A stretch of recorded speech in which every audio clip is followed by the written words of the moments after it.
Good morning, flight simmers. Today I'm going to show you how I built my home cockpit for the PMDG737.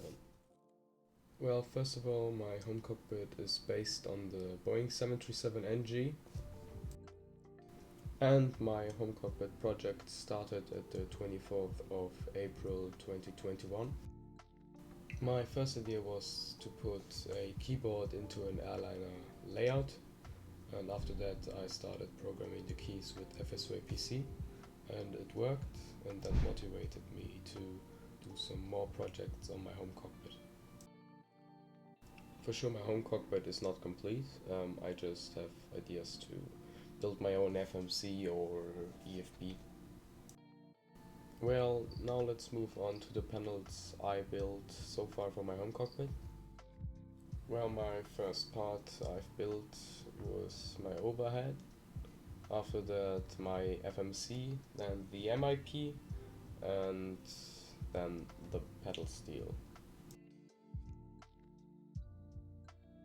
Well, all my parts I built them DIY, but one part I bought from Amazon. That was the SpadneXt switch panel, because I didn't want to build my own gear lever and my auto brake system because it was too expensive for me. Well, let's now move on to the software part. I'm currently using Microsoft Flight Simulator and the early released PMDG737. Well, for the programming I use Mobiflight and SpadneXt. Mobiflight is a software you can program inputs and outputs with your Arduinos.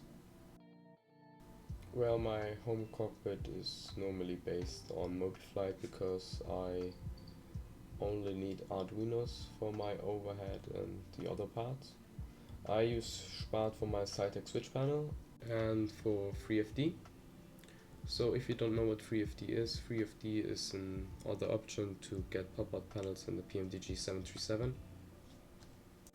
I just use FreeFD because PMDG don't get the option to pop out the original panels from your aircraft, so you have to use FreeFD until PMDG releases their pop-out panels.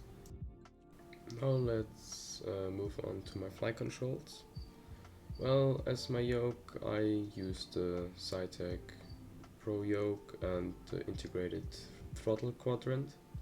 My throttle quadrant has some special things. I modified it with wood to make it more realistic and more like in 737. As my rudder pedals, I just use the braking pedals from a steering wheel. So that was a very cheap decision for me. It cost around 10 bucks. As you already noticed, my home cockpit is running on a very cheap budget. Well, right now I invested around 250 euros for my home cockpit. I don't integrate my PC and my main monitor for the home cockpit because the setup of my home cockpit costs around 900 bucks. Well, that was my short video about my home cockpit.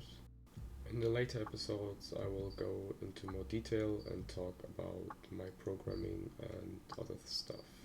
So stay tuned and hope to see you again. Bye bye.